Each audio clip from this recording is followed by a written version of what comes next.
Well, good morning again, everyone. What a great morning so far. I'm really excited for everyone to join in and participate in our panel this morning, our first panel actually of the summit on safety, security, stability, a regulatory roadmap for financial innovation.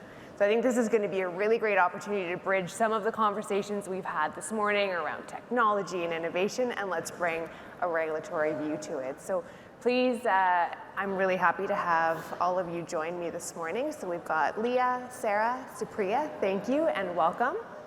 I'd like to start by just having each of you spend a moment introducing yourselves and your organizations.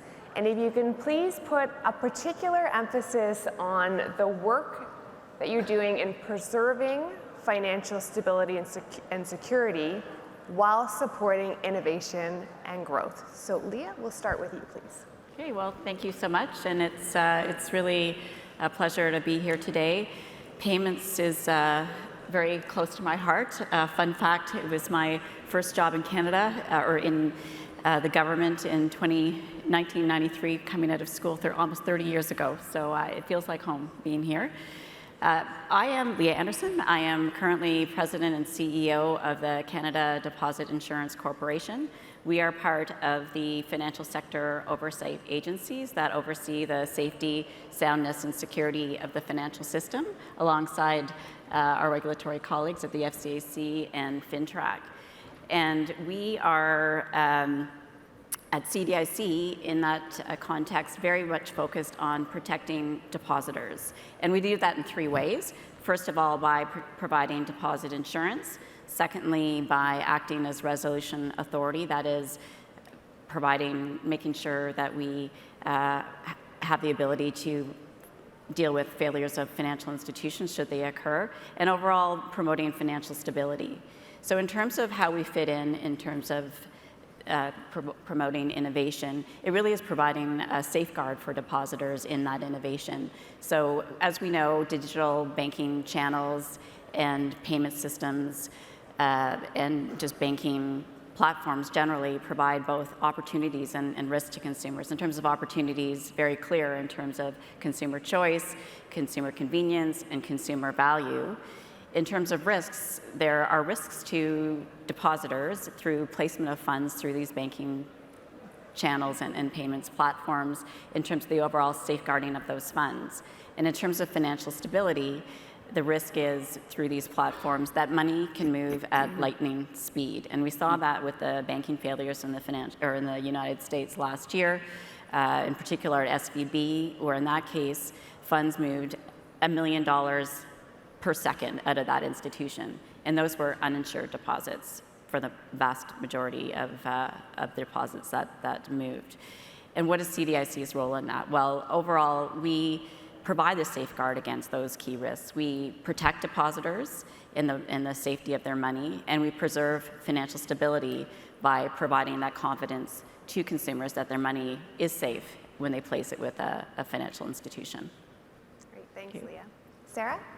Hello, so I'm the director of FINTRAC. It's a Financial Transaction Report and Analysis Center of Canada. So what we do is we follow the money. So we have 24,000 and plus reporting entities sending us reports on different transactions, some of them perfectly legal, some of them less. And we analyze them and disclose financial intelligence to law enforcement for them to be able to investigate and take action. So more importantly, what's the link with innovation? Well, with 24,000 reporting entities, that also means 30 million reports every year. So if we don't leverage technology and innovation, we're not going to be very efficient at our work. But why it's important? It's we are fighting money laundering and terrorist financing. So we need to follow the money of those transactions because the money is coming from the victims. Those profits are made of crime. Those crimes are made on people. We're talking about human trafficking, child sexual exploitation, sextortions, romance fraud, drugs, and I'll stop there. But my point is that money is made by criminals And for criminals to be able to use that money, it needs to re-enter the financial system. So that's why we all need to work together to have a strong financial system and safer community. Thank you. Supriya? Thank you. Thank you. It's a pleasure to be here with you today. So I am Supriya Syal. I am a Deputy Commissioner at the Financial Consumer Agency of Canada. And we've recently gotten a lot of limelight for having been named the governance entity for open banking, of course. So what we do is protect consumers. Our mandate is consumer protection. And the way we do this is in two principal ways. So first, we supervise the compliance of federally regulated entities with existing legislation and regulation. And second, we work with financial consumers and other stakeholders who work with financial consumers to help build financial resilience among those consumers and help the consumers achieve good, better financial outcomes. As a link to this, we also issue and implement the National Financial Literacy Strategy in Canada. Innovation, I would say, is very core to the way we approach our work and the way we're trying to create a system where people can both count on consistent protections, but then also benefit from the ways in which innovation in the broader ecosystem can deliver better access, inclusion, products, competition, so on and so forth. The specific things that we do which drive that innovation is just use data. So the way we're really thinking about this right now is what are the best ways or what are the better ways in which we can use data on both the supervision side and what are the kinds of data we use to guide risk-based supervision, for instance, and what are the ways in which we can use data to influence policy making and use data to create pathways for consumers to achieve good and better financial outcomes. And so it's very much about using an evidence-based approach, very focused on consumer outcomes, which is really ultimately what we're trying to drive in all of the work that we do. Great, thank you all. Clearly some very important mandates up here on the stage today. Our theme is really going to focus on that intersection between innovation and regulation. So I would pose this to all of you and would love to hear your thoughts on how do you see regulation and innovation in tension, if at all? And a follow-on to that is, do you feel that regulation can be a catalyst for innovation? So Supriya, I'll actually start with you. Thank you. So I don't see them in opposition. Those are my table stakes. And I think it's a bit of a straw person argument that gets leveled at us regulators. We say, that regulation can stymie innovation. I think it's actually quite the opposite. Because if you really go back to the core, regulation is about aligning private behavior with public interest. So it defines a standard for performance to make sure that the people who make up that public, in the public interest can count on certain standards in that performance and can benefit from what that performance is doing for them. Innovation is about questioning the status quo that currently exists so that we can build things that are better, perform better, do better, help people, again, benefit from that better performance. So I think, in fact, they actually have the same end goal in many ways, which is making people's lives better one way or another. And so in the context of the digitalization of the financial sector in particular, but the world at large, this is really about contemplating how do we make those two things work hand in hand so that we can achieve what is the shared outcome that we're all ultimately looking for, which is helping people live better lives by providing better infrastructure, better social structures, better products, better context in which they are operating. So I think what regulation can do and should do, and this has been our stance in the context of open banking, for instance, consumer-driven banking, is that from the perspective of the consumer, provide consistent protection, so things that they've already counted on, things that people already know. Like when you do a financial transaction in Canada today, there are basic sort of hard-won rights that consumers have that they currently count on. They should be able to continue to count on them. And for industry, likewise, a level playing field will provide clarity. It'll provide the environment in which they can then go ahead and create the innovation that we are all actually ultimately hoping for, which will lead to the promise of open banking, which has been alluded to earlier today, this morning, which is to make things better for people. Ultimately, it's all about the end user. And so to conclude, I think they go very much hand in hand and can actually help and should help each other. Great thoughts. Leah, do you have anything to add? I have very similar key messages, but just briefly, I mean, I do fully agree that innovation and regulation go hand in hand. Ultimately, a better customer experience is a key objective of both. In the payment system ecosystem, a better consumer experience really is something that adds value and that people can trust. And for me, the regulations are really about setting the guardrails for that innovation to really flourish. And it also has a great opportunity for payment systems providers' success in that it provides consumers with that assurance and trust in the product and brands of those companies. Thanks, Sarah. Just to add very quickly, I think it's provided an opportunity to come together. So you have the regulator with the controls and safeguards. You have the industry who wants to comply because there is a compelling why on why we need to comply and be efficient together. And then a tech company comes in and offers a solution. So when we can have those discussions in advance, then we have a solution that is ready to be adopted when the regulation is adopted, and then you move forward on your mandate. Great, thank you. So clearly our pace of change is quite quick. This morning we heard from Raul and showed some stats on how quickly things are changing and how quickly our ecosystem is adopting. Each of you play a very critical role in helping set the regulation and for safeguarding. I'd love to hear your thoughts on how this pace of change has had an impact on your organization. So Leah, I'd like to hear from you first. Sure. Well, I'll answer the question, obviously, from the perspective of CDIC and our mandate to protect depositors and promote financial stability.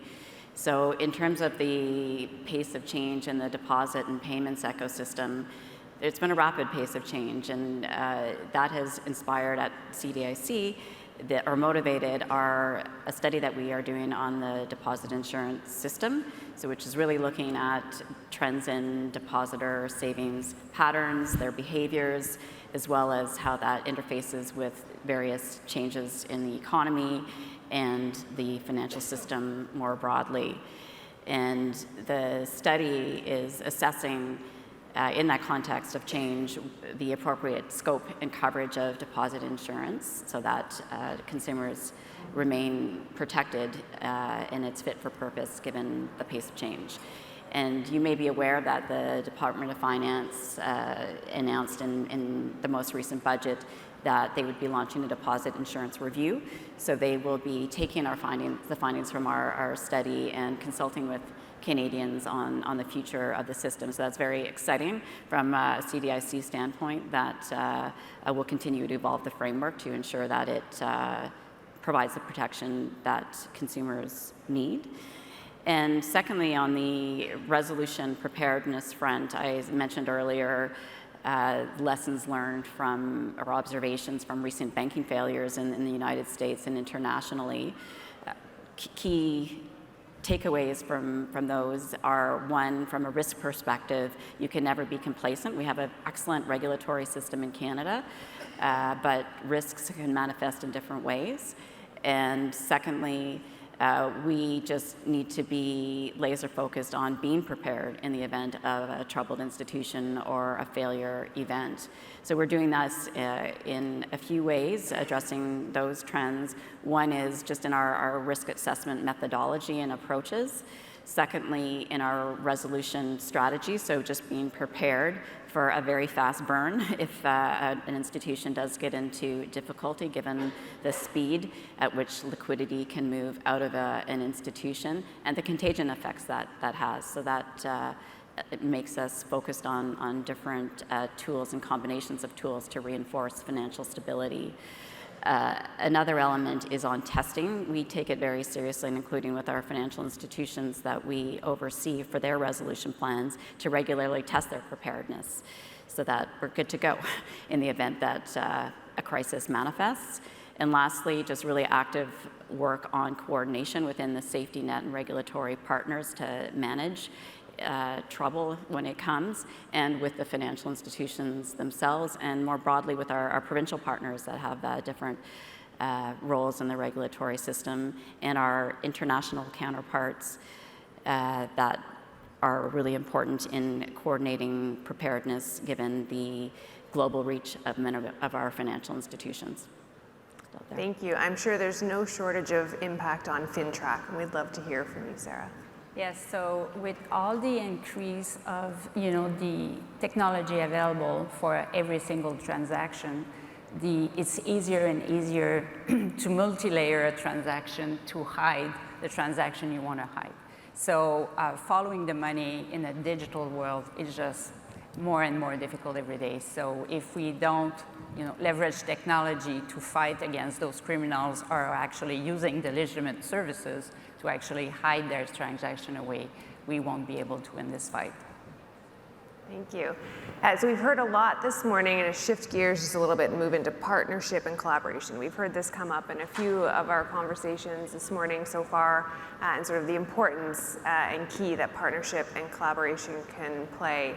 I'd like to hear about, and Sarah, I'm actually going to start with you. I'd love to hear how you're partnering and collaborating with other entities and how these partnerships really drive and enable better outcomes. Like I just finished my last question on we're not winning this fight, I think this is why collaboration and partnership is so important. Because there's a lot of money and resources that are invested in the federal government, but also in the reporting entities and the tech companies who actually fight money laundering and terrorist financing. But when we invest all in silos, we're not winning because we are missing the universe view of the network. And as those criminals are organized at networks, it takes the networks to fight the network. And it's really when we work together in partnership that we can find better solutions, but also leverage each other. So a good example of that is in the last federal budget, it was announced that institutions are now going to be able to share more private information among themselves. And that's very important because then they will be able to share information that is very important to their business, but also to help us stop criminals. So how are we going to enable that? Well, we started by all agreeing that it was a gap in the federal regime. And then when the industry, law enforcement, and governments are working together in identifying a gap and then identifying how the gap can be closed and how we can be efficient in making it happen, that's what happened. So seeing it in the last federal budget, looking forward for the legislation to be adopted and working together on what regulation what looks like and be ready to implement when they are into force is a game changer. So it was a game changer to have the authority.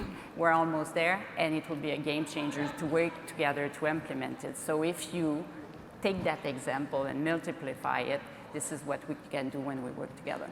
Great, thank you. Supriya, I'd like to bring you in to this part of the conversation to hear your thoughts on partnership and collaboration. Thank you.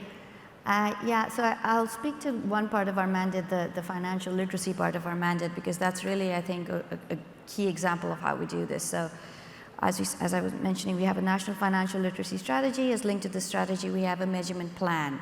And the measurement plan is essentially trying to define it defines key metrics that different anybody who's trying to drive any sort of impact linked to financial literacy, financial outcomes, good financial outcomes for consumers can use.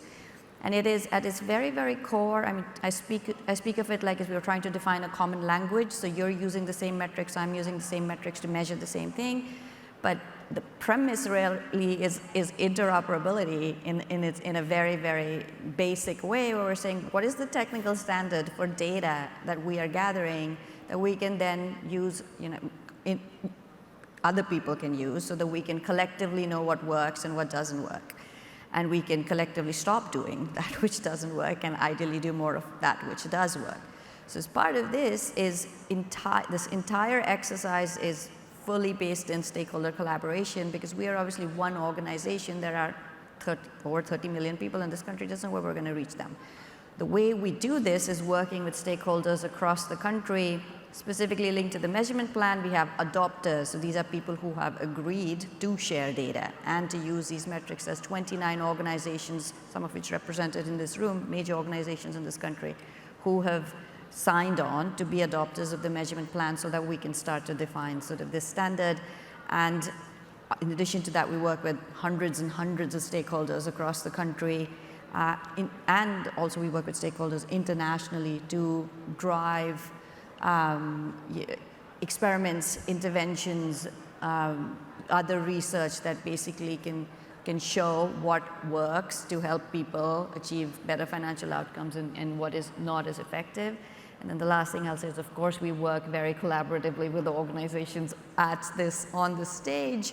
We're all part of the financial safety net of this country, and so it's really crucial in that we collaborate with each other in how we are we're holding that umbrella above. Well, some sort of snow thing in Canada, probably not an umbrella, but whatever. So yeah, collaboration, partnerships, so critical. Thank you for sharing all those very relevant examples. We have just a few moments left. I know we're probably standing between you and lunch and a break. But before we do wrap up, I did want to hear just from each of you, just a quick shout out to the audience. If you can provide a lessons learned. So just tell us your most important lesson learned over time when it comes to leading innovation. So Leah, I'll start with you. Starting with why, quite frankly, just being very, very clear about why you're innovating, why it matters, and what you're planning to or seeking to achieve with that. With that clear thinking, I think that really does inspire great ideas, great products, and it also inspires the people and customers that you may be seeking to attract. And I think just very importantly, that clear thinking and focus on the why helps set clear thinking and focus on strategic choices and decision making. Great, thanks. Supriya? It's best to test. So in most things that we do, we say this with all of our stakeholders. We try to do this ourselves, like in the context of policy innovation, in the context of consumer framework that's going to help someone make better decisions. Really, I think society has gone too long with too many assumptions about what's going to work.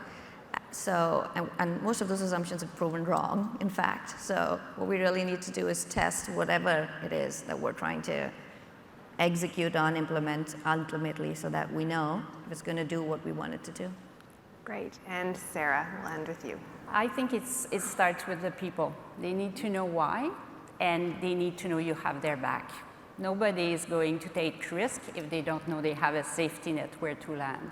So they need to understand that, in your view, status quo is failure. Because when you stay put, you're not learning and you're not bringing more efficiencies. But when you try new things and you know that you have the trust and the respect of your team and your manager, and that even if it doesn't work 100%, you will still have learned and you will still be happy you tried and look forward to the next time. Excellent little nuggets of wisdom being shared up here, so thank you. We are running out of time, so I do want to thank you again, Supriya and Sarah and Leah. This has been an absolute pleasure having this discussion today. I know it's not the end of the conversation, but really I appreciate you being here with us today and look forward to continuing the dialogue. Thank you.